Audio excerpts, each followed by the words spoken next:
উঠে যাবে বিধানসভা নির্বাচন, আর কি হবে না পঞ্চায়েত নির্বাচন?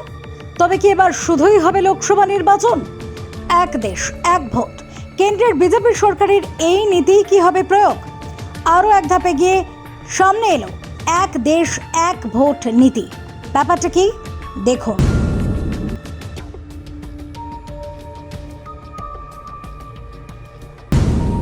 বুধবার কেন্দ্রীয় মন্ত্রিসভার বৈঠকে পাশ হয়েছে এক দেশ এক ভোট নীতি কার্যকরের লক্ষ্যে প্রাক্তন রাষ্ট্রপতি রামনাথ কোবিন্দের নেতৃত্বাধীন কমিটির সুপারিশ।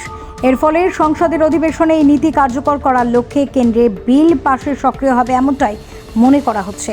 কেন্দ্রের এনডিএ সরকার ওয়ান নেশন ওয়ান ইলেকশন নীতি কার্যকরের পথে আরও এক ধাপ অগ্রসর হয়েছে।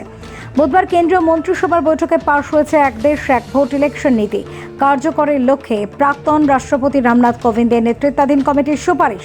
এর ফলে সংসদের অধিবেশনে এই নীতি কার্যকর করার লক্ষ্যে কেন্দ্র বিল পাশে সক্রিয় হবে এমনটাই মনে করছেন ওয়াকিবহল মহল। প্রসঙ্গত, বাম, কংগ্রেস সহ বিরোধী দলগুলি প্রথম থেকেই এই পদ্ধতির সমালোচনায় মুখর। তাদের মতে এই নীতি নিয়ে মোদী সরকার ঘুরপথে আমেরিকার প্রেসিডেন্ট নির্বাচন ধাঁচের ব্যবস্থা চালু করতে চাইছে।